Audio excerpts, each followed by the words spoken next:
우리가 명절이 되면은 선물을 주고 받습니다. 이런 때 하나님께서 우리에게 부활절이라는 명절을 통해서 선물 주신 것에 대해서 한번 살펴보고자 합니다. 하나님께서는 우리에게 어떤 선물을 주셨나요? 본문을 보니까요, 예수님께서 부활절 밤에 숨어 있는 제자들에게 나타나셨습니다. 제자들은 문을 꼭꼭 걸어 잠그고서 유대인들이 두려워서 그렇게 숨어 있었는데요. 예수님께서 문이 닫혀 있는 가운데서도 문을 통하지 않고 그 자리에 나타나셨습니다. 어떤 사람은 신박하게 이것을 이렇게 해석합니다. 예수님의 몸이 분자로 이렇게 분해가 되어가지고 그 벽을 이렇게 뚫고 들어가서 다시 이렇게 합쳐졌다라고요. 들으면 그럴 듯합니다. 정말 신박합니다. 그런데 그런 것들은 뭐 현대과학을 조금 힘을 빌리면은 쉽게 그냥 아이고 말도 안 되는 소리구나라는 것을 우리가 알아차리게 됩니다. 현대과학에 가장 앞서 나가는 과학이 뭐 양자역학이라고 하더라고요.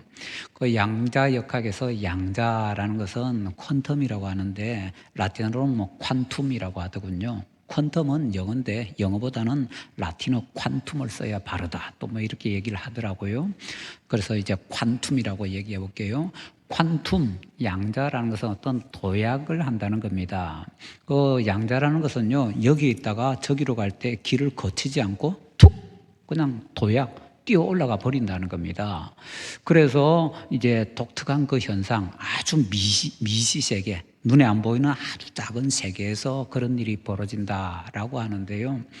자, 그런 이제 양자역학을 통해서 보면은 뭐 그냥 여기 있다가 저쪽으로 툭 튀어서 가버리는 것, 이거 아무런 문제가 되지 않습니다. 물질 세계에서도 그런 일이 벌어진다는 겁니다.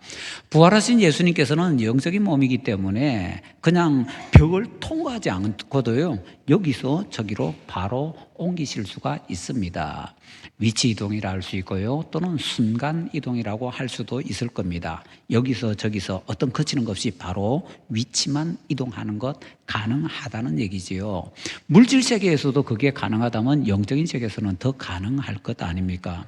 뭐 그런 양자 뭐 그런 게 뭐 있을 수가 있는가?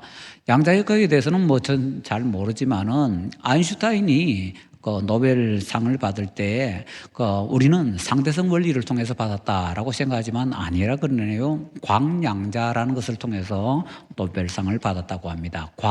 빛광자, 빛이 양자로 뭐 이런 걸 통해서 노벨상을 받았다고 합니다. 아인슈타인이. 그런데 그 아인슈타인이 양자역학을 이해를 못해가지고 아니다, 잘못했다, 죽을 때까지도 아니다라고 했다고 합니다. 그 정도로 양자역학이 어려운 거라고 합니다. 우리가 생각하는 최고의 과학자 아인슈타인이 이해하지 못한 과학이 양자역학이라 그러네요. 그래서 양자역학으로 세계에서 가장 유명한 사람이 파이만이라는 사람인데요. 파이만이라는 사람이 자기의 자서전을 썼는데 자서전 제목을 이렇게 달았습니다. 파이만 씨, 농담도 잘하시네. 양자역학이 농담처럼 들린다는 거지요. 당신은 과학자가 무슨 농담만 하느냐? 근데 농담이 아니고 전부 다 진짜라는 겁니다. 사실이라는 겁니다. 그래서 자기 자서전 제목이 파인만 씨 농담도 잘하시네. 그 사람이 세계 최고의 양자역학 권위자인데요. 그 사람이 이제 하는 얘기가 이 양자역학이라는 것은 자기를 포함해서 세상에 그 누구도 제대로 이해하는 사람은 단 한 사람도 없다라고 얘기했다고 합니다. 그만큼 복잡하고 어려운 것이래요. 그런데 우리가 그런 거 다 몰라도 일단 그 양자역학이라는 데서 여기서 저기로 그 양자라는 것이 그냥 위치 이동이 그냥 가능하다고 하니까 왜 그런지는 잘 모르겠지만은 예수님께서 문 밖에 계시다가 문 안으로 그냥 들어오시는 것, 벽 뚫지 않고 그냥 문 안으로 들어오시는 건 그거 뭐 아주 뭐 단순하게 쉽게 그냥 받아들일 수 있는 그런 내용이다라는 거죠. 물질 세계에서도 그런데 영적인 세계에서는 얼마든지 잘 그렇게 일어날 수 있다라는 얘기이지요. 자, 이것을 처음에 말씀드리는 것은 우리가 성경을 읽을 때 내가 알고 있는 그 조그만한 지식으로 이럴 거야라고 생각을 하게 되면요, 어마어마하게 잘못된 결론을 만들어낼 수가 있다라는 얘기지요. 예수님의 몸에 분자가 이렇게 흩어져 가지고 벽을 뚫고 들어가서 뭐 방 안에서 다시 합체되고 소설이지. 그것은 있을 수가 없는 일인데 그 소설을 쓰면 그것이 마치 처음 듣는 건데 그럴 수도 있을 것 같아서 그냥 하고 받아들이게 된다면은 우리가 정말 성경이 가르쳐 주려고 하는 것과는 전혀 다른 엉뚱한 세계에 가서 이게 성경이다라고 믿을 수 있으니까 조심해야 된다라는 얘기입니다. 자, 우리가 이 본문에서 그런 것을 통해서 본문을 잘 이해하려면은 성경을 근거로 좀 본문을 잘 이해를 해야 될 것 같습니다. 이 본문에서 예수님께서 성령 받으라 하면서 숨을 내쉬면서 성령을 주시는데요. 이것을 수많은 사람들이 이건 진짜 성령 주는 것이 아니고 폼이다, 다시 말하면 상징적인 행동이다라고 얘기합니다. 진짜 성령 주는 거는 사도행전 2장 1절부터 4절에 오순절에 주는 게 그게 진짜고, 지금은 아직 때가 아니어서 폼만 잡았다 이렇게 얘기를 하는데, 거의 대부분의 성경을 보수적으로 본다는 사람들도 거의 대부분이 다 그렇게 얘기를 합니다. 그런데 그게 진짜냐? 라는 것을 한번 오늘 우리가 제대로 한번 살펴보자라는 거지요. 시간적인 제약이 너무나 있기 때문에 자세한 말씀을 못 드리고 본문에서 우리가 세 가지를 중요하게 딱딱 초점 잡아서 봐야 된다라는 것을 말씀드리겠습니다. 첫째는요, 본문은 새 언약 사건이다라는 것을 꼭 기억하셔야 됩니다. 새 언약, 신약이라는 것이 새 언약이잖아요. 옛 언약은 구약, 새 언약은 신약. 자, 그런데 이건 뭔가 하면요, 이스라엘 백성들이 애굽에서 나왔을 때에 저 시내산에서 하나님과 언약을 체결합니다. 모세를 통해서요. 그때 막 피를 뿌리고 이러면서 언약을 체결하는데 그게 옛 언약이고요. 구약의 여러 군데서 특히 에스겔서나 예레미야나 요엘서나 이런 데서 보면은 새 언약 체결하는 것에 대해서 강조를 하고 있습니다. 그래서 새 언약 체결하는데 그게 뭐냐라고 봤더니 우리가 아는 대로 예수님을 통해서 새 언약이 체결이 되는데, 새 언약을 체결하는 그 현장, 말하자면 구약에서 시내산에서 하나님께서 이스라엘 백성과 새 언약을 체결하시면서 것처럼 신약에서 예수님께서 제자들과 이 체결하시는 이게 바로 새 언약이라는 겁니다. 그러냐? 자, 구약의 배경에서 한번 보면 이것이 정확하게 드러나는데요. 구약에 특히 에스겔 34장부터 37장에 보면은 이 내용이 새 언약의 내용이 잘 들어가 있습니다. 거기에서는 새 언약을 뭐라고 부르는가 하면 평화의 언약이라고 부릅니다. 에스겔 34장 25절 또 37장 26절 그런 데서 화평의 언약이라는 표현을 쓰고 있습니다. 화평, 뒤집으면 평화, 평화 또 다른 말로 평안, 다 같은 말입니다. 같은 단어들입니다. 예수님께서 지금 이 숨어있는 제자들에게 나타나셔서 인사를 하시는데 뭐라고 하시죠? 너희에게 평강이 있을지어다. 그런데 인사 한 번 하지 두 번 합니까? 본문에 보면요, 너희에게 평강이 있을지어다 두 번 얘기하십니다. 화평, 평화, 평강, 평안 다 같은 겁니다. 예수님께서 뭔 인사를 두 번씩이나 하시지? 이스라엘 말로 하면 그냥 샬롬입니다. 우리나라 말은 발음 좀 잘못하면 또 잘못 알아들으면 이상해서 샬롬이라는 인사를 우리가 잘 안 하죠. 할렐루야는 많이 쓰는데 샬롬은 잘 안 씁니다, 한국 사람들이. 왜? 한국어에서 샬롬 잘못 알아들으면 조금 오해할 수 있는 말로 들리기 때문에. 자, 그런데 예수님이 이스라엘 말로는 그냥 샬롬 하고 인사하시는 겁니다. 그냥 샬롬 한마디가 너에게 평강이 있을지어다 이거입니다. 그럼 예수님께서 왜 제자들에게 샬롬 한번 했으면 됐는데 또 샬롬 하고 또 하시는 거죠? 평화를 강조하기 위해서입니다. 에스겔 34장부터 37장에서 새 언약이 뭐라고요? 화평의 언약입니다. 예수님께서 지금 평화를 주시면서 평화의 언약을 체결하신다는 바로 그 내용입니다. 제자들이 지금 어떤 상태입니까? 두려워서 떨고 숨어 있는 상태입니다. 그런 사람들에게 평화를 주시는 거지요. 그래서 예수님께서 이들과 함께 화평의 언약, 새 언약을 맺으신다라는 것을 보여주고 있는데, 그렇게 화평의 언약을 맺으실 때는 중요한 표시가 있습니다. 지금 화평의 언약을 맺는다라는 표시가 뭐냐? 에스겔 37장 27절 28절에 보면 하나님께서 하나님께서 이스라엘 중에 함께 계실 것이다 라고 합니다. 내 처소가 그들 가운데 있을 것이며 또 내 성소가 영원토록 그들 가운데 있으리니 하나님의 성전이 하나님의 백성들과 함께 영원히 있는 것이 바로 새 언약의 가장 중요한 내용이라고 합니다. 그래서 성전이 이스라엘 가운데 있는 것이 바로 새 언약의 중요한 내용이더라라는 것입니다.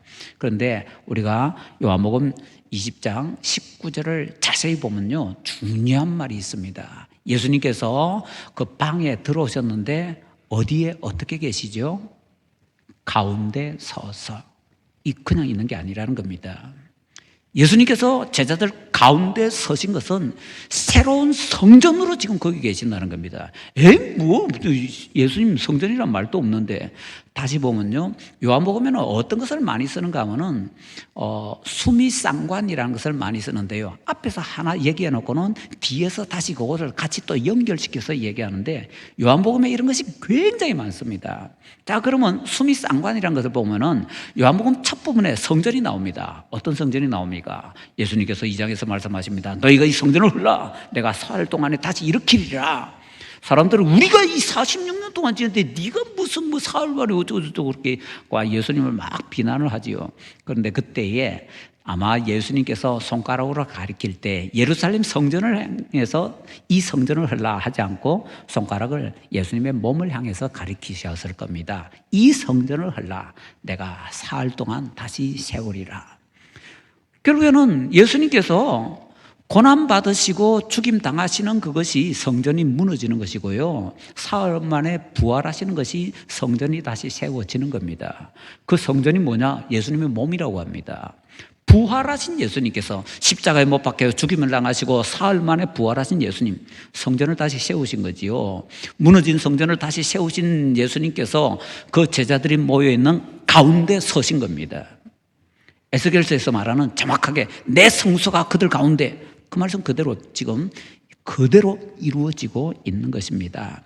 그 다음에 또 에스겔서에 보면은요, 그렇게 새 언약을 체결하실 때에 하나님께서 어떻게 하시는가 하면 새 영을 선물로 주신다라고 표현을 하고 있습니다. 에스겔 36장 27절에요. 하나님의 백성들에게 새 영을 선물로 주신대요. 그러면 예수님께서 이스라엘 백성들과 새 언약을 체결하시면서, 평화의 새 언약을 체결하시면서 선물을 주시는데 그 선물이 뭐냐? 새 영이라는 겁니다. 우리가 아는 성령, 보혜사 성령입니다. 첫 언약, 옛 언약을 체결할 때는 하나님께서 이스라엘 백성들에게 십계명을 선물로 주셨습니다. 십계명 돌판 기록해서 선물로 주셨지요. 이제 새 언약은요, 우리의 마음속에 하나님의 말씀을 새겨야 되는데 마음속에 말씀을 새기기 위해서 성령님을 선물로 주신다라는 것입니다. 단 이때 주의사항이 하나 있습니다. 성령님을 선물로 주신다라는 것은 성령님께서 오신다라고 표현하잖아요. 성령님께서 강림하신다라고 표현하는데 이거는 비유적인 표현입니다. 무슨 얘기인가 하면은 지금 여기 성령님께서 안 계시는데 성령님께서 오신다, 이게 아니라는 겁니다.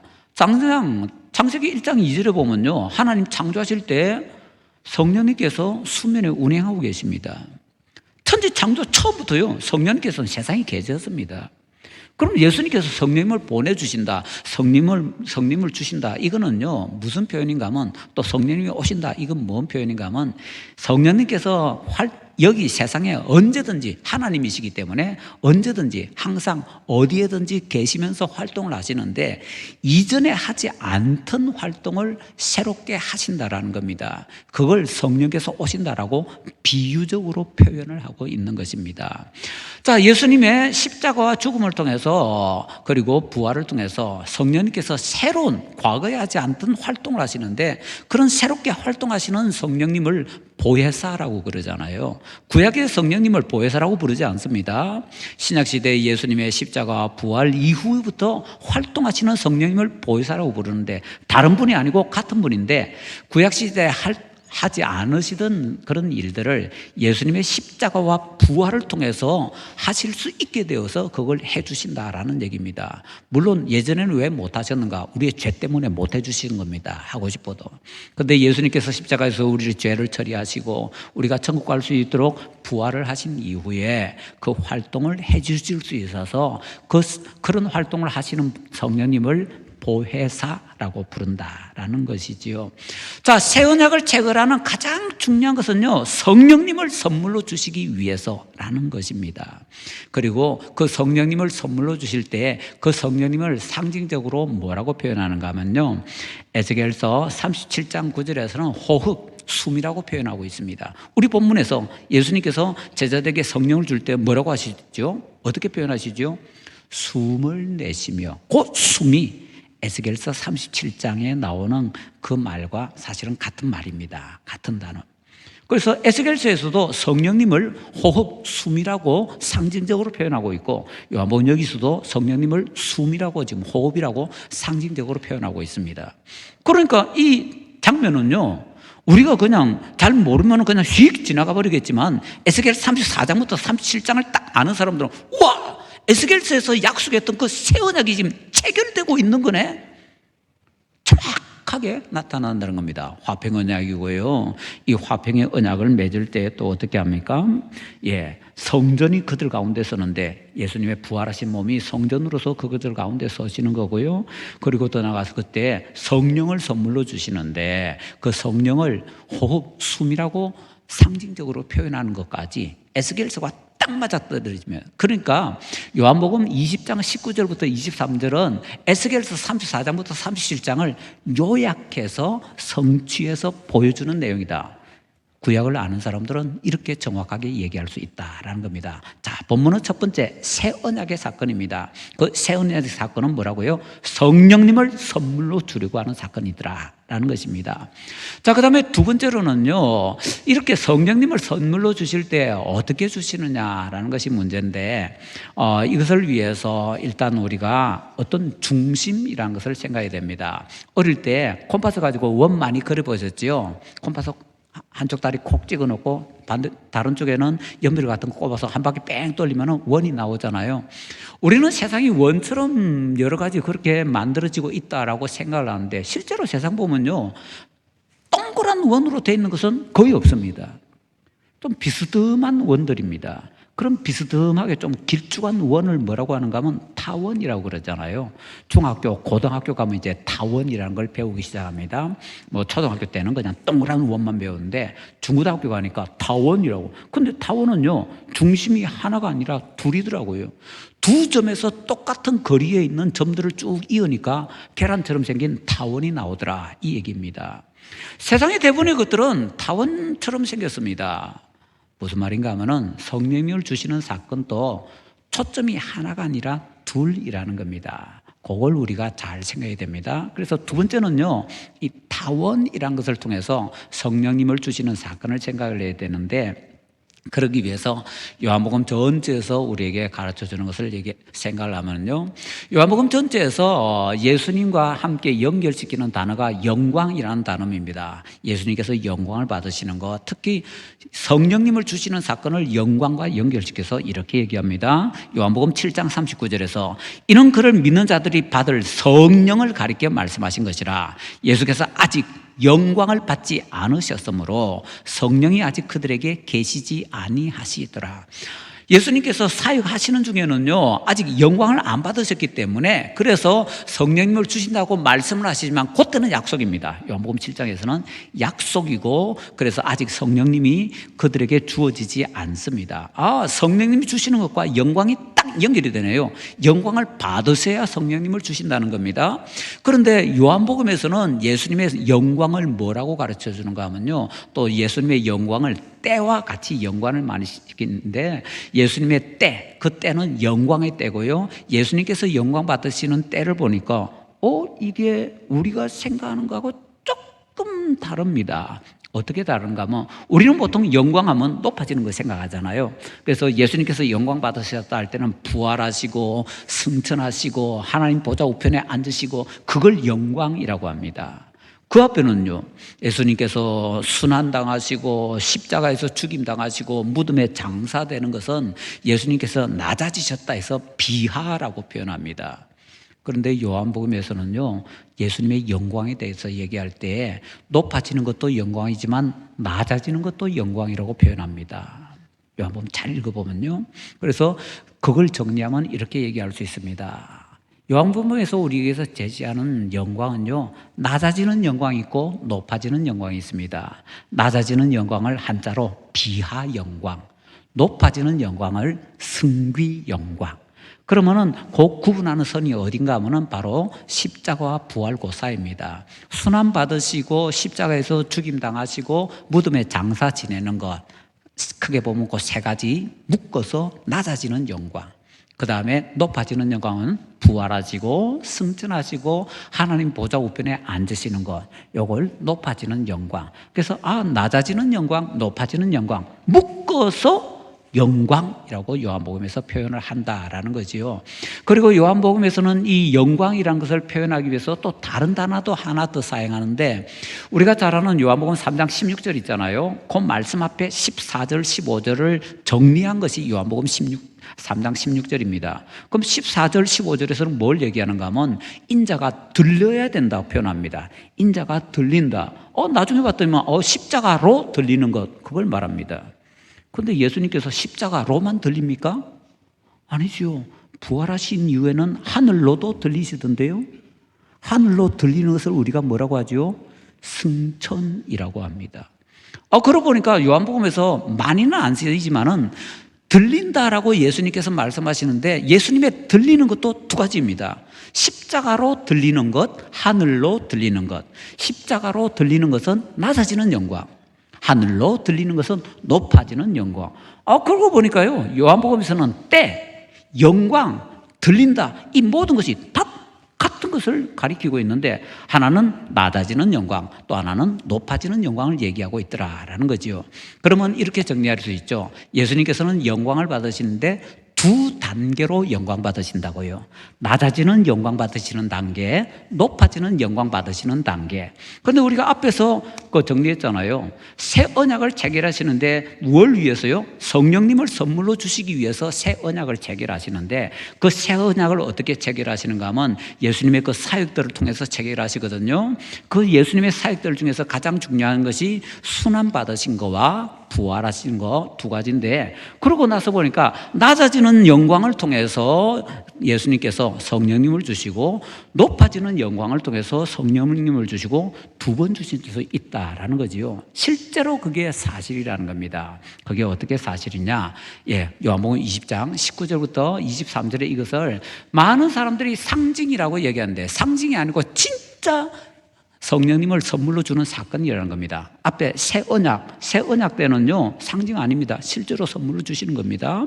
그래서 진짜로 성령님을 선물로 주시는 사건인데, 그대로 볼 때 아무 일도 일어나지 않았다. 그건 왜 그런가 하면, 낮아지는 영광을 통해서 성령님을 주실 때는 성령님께서 어떤 역사를 하시는가 하면, 우리에게 영생, 생명을 선물로 주시는 구원의 영으로서 역할을 하시는 겁니다. 높아지는 영광을 받으신 예수님께서는요, 다시 성령님을 주시는데, 그때 성령님은 우리에게 은사를 주시는 성령님으로서, 은사의 영으로서 역할을 하신다는 겁니다. 그게 언제요? 사도행전 2장 1절부터 4절. 자, 그래서 요한복음에 나오는 이 사건도요, 실제로 성령님을 주신 사건이고, 사도행전에 있는 그 사건도 실제로 성령님을 주신 사건이고, 예수님께서는 성령님을 몇 번 주셨다고요? 2번 주셨습니다. 부활절에 1번 주시고, 오순절에 1번 주시고, 2번 주셨습니다. 자, 그래서 성령님을 주시는 단계는 초점이 하나가 아니고 둘이더라는 겁니다. 비가 영광 받으시고 선물 주시고, 승귀 영광 받으시고 선물 주시고, 그래서 낮아지는 영광으로서 주시는 생명의 선물, 높아지는 영광으로 주시는 은사의 선물, 두 가지를 주는데, 제자들은 이렇게 따로따로 받았더라라는 것입니다. 정리되셨죠? 그러면은 성령론이 우리가 평소에 듣던 그거하고 다르네, 저쪽 어떤 데서 얘기하는 그 성령론이 진짜 맞는 것 같은데 라는 생각이 드시죠? 그래서 세 번째 또 정리하셔야 됩니다. 첫 번째는 새 언약 신약이었죠. 그 다음에 두 번째는 뭐였습니까? 예, 타원, 중심이 두 개다라는 겁니다. 세 번째는요, 꼭 기억해 주시기 바랍니다. 종합 선물 세트. 종합 선물 세트는 뭘 말하는가 하면요, 이제 요즘은 그런 거 없던데, 여기 좀 나이 있는 분들은 다 기억하시잖아요. 옛날에 종합 선물 세트 언제 나왔습니까? 주로 크리스마스 중심으로 나왔잖아요. 종합 선물 세트 하면은 그거 한번 받으면은요, 애들 가슴이 이렇게 부풀어 올랐습니다. 평소 때 못 먹던 과자들이 왕창 거기 다 들어가 있으니까. 자, 그 종합 선물 세트를 이제 종합 선물 세트 공장의 사장님이 준비를 하는데, 사탕 종류와 빵 종류 두 가지 이제 선물 세트를 하나의 선물 세트 상자에 넣는다고 생각해 봅시다. 그런데 이 공장을 돌리는데, 이 공장 돌릴 때 모든 것을 한꺼번에 다 할 수 없으니까 처음에는 먼저 사탕 만들고, 그 다음에 두 번째로는 빵을 만든다고 할 때에 이 사장님은 특권이요, 종합 선물 세트 완성이 안 돼서도 그것 중에서 일부가 완성이 되면 그 과자가 자기 자녀들에게, 야, 이번에 우리 만드는데 한번 먹어봐, 괜찮은지 줄 수가 있습니다. 그래서 종합 선물 세트 만드는 공장 사장의 애들은요, 시중에 팔리지도 않는데 먼저 먹을 수 있는 특권이 있습니다. 그걸 잘 기억하세요. 예수님께서 구원 종합 선물 세트를 만드십니다. 선물 세트인데 무슨 선물 세트요? 구원 종합 선물 세트.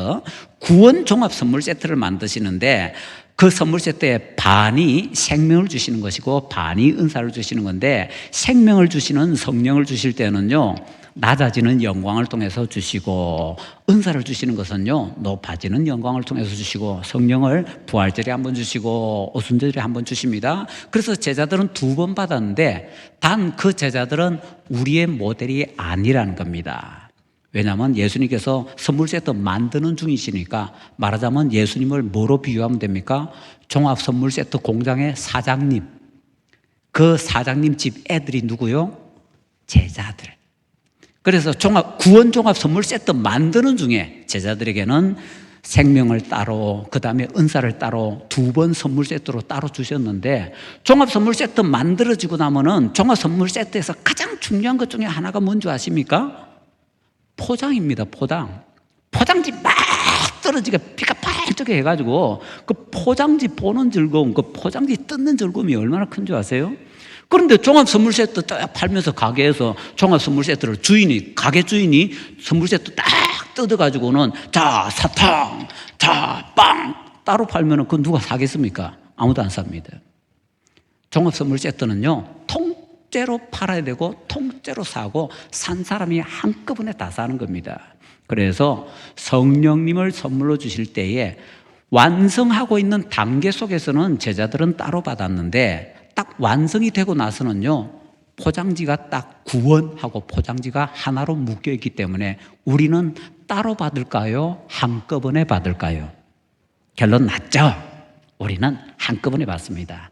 예수님 믿습니다 할 때 성령님 오시는데, 그때 성령님은 우리에게 구원의 생명과 은사를 한꺼번에 주십니다. 그래서 마치 내가 못 받은 것처럼 주시옵소서, 은사를 주시옵소서, 우리에게 은사를 주시기 위해서 성령님을 주시옵소서, 성령 세례를 주시옵소서 할 필요 없다는 겁니다. 나는 아무것도 없는데 당연하지.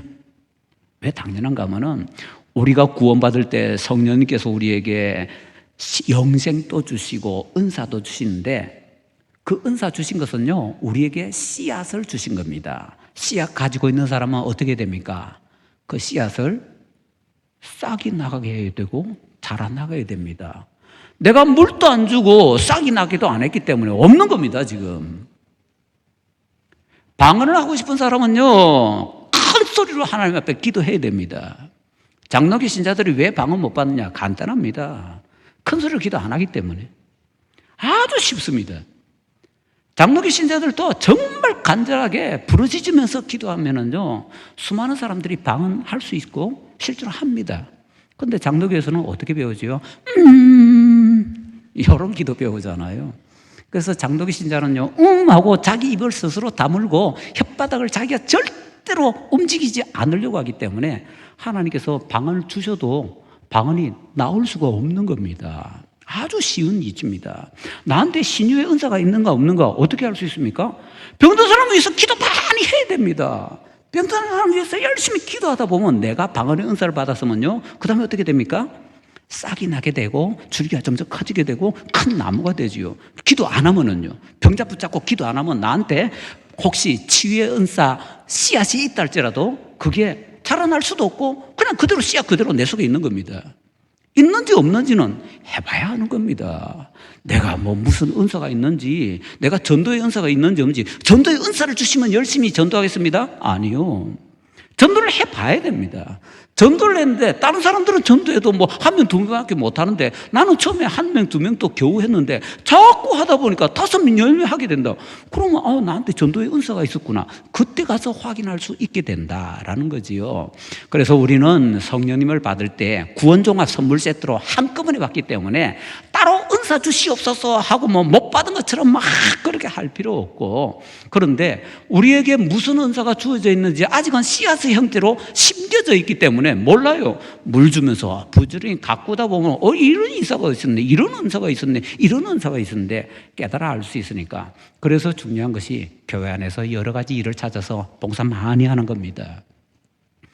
이런저런 일이다 보면 부지런히 쫓아다니면서 열심히 하다 보면요, 거기에서 내 은사가 드러나게 되고, 은사가 드러나면서 나한테 이런 것이 있었구나 깨달으면 그거 이제 잘 가꾸게 되면 커서 큰 나무가 될 수 있는 그런 상황이 된다라는 것이지요. 자, 이제 정리해 볼까요? 하나님께서는 우리에게 선물을 주기를 기뻐하십니다. 그 선물이 바로 성령님이더라고요. 하나님께서 명절이 되어서 선물 주기를 기뻐하시는데, 그 명절이 되어서 주시는 선물에 대해서 생각할 때 우리 본문이 우리에게 가르쳐 주는 것은 그것이 바로 새 언약의 사건이라는 겁니다. 그냥 선물이 아니라 새 언약을 체결하시기 때문에 하나님께서 너무 기뻐서 우리에게 하사품을 막 내려주시는데, 그 하사품이 바로 성령님이더라 하는 것이지요. 그 다음에는요, 그 성령님을 주실 때에 타원이라는 걸 생각해야 된다고 했습니다. 초점이 2개라는 겁니다. 그래서 그 성령님을 주실 수 있는 그 기초를 마련하실 때에는 순환 받으시고 그 다음에 또 높아지시고 2가지 단계가 있었는데, 그 2가지 단계를 통해서 성령님을 첫 번째 단계 통해서 주시고 2번째 단계에서 통해 주시는데, 첫 번째 순환 받으신 다음에 성령님을 주신 사건이 요한복음 20장, 그 다음에 높아지신 다음에 성령을 주신 사건이 사도행전 2장. 둘 중에 하나 버릴 것이 아니라 둘 다 실제로 성령을 주신 사건이다. 그게 타원 생각하시는 2번째고요. 그 다음에 3번째로는 이제는 이 구원종합 선물 세트가 완성되었기 때문에 3번째로 구원종합 선물 세트. 우리는 따로 나누어서 받는 것이 아니라 그거는 그 선물 받는 사람 모두가 하는 거지요. 통째로 주시기 때문에, 통째로 받기 때문에 우리는 구원의 영생의 선물과 은사를 한꺼번에 주시는 그 성령님을 예수님 믿습니다 하는 바로 그 순간 모시게 되었다라는 것입니다. 명절이 되어서 하나님께서 우리에게 주시는 이 성령 종합 선물 세트, 구원 종합 선물 세트 잘 기억하면서 감사할 수 있는 우리 모든 분들 되시기를 예수님 이름으로 축원합니다.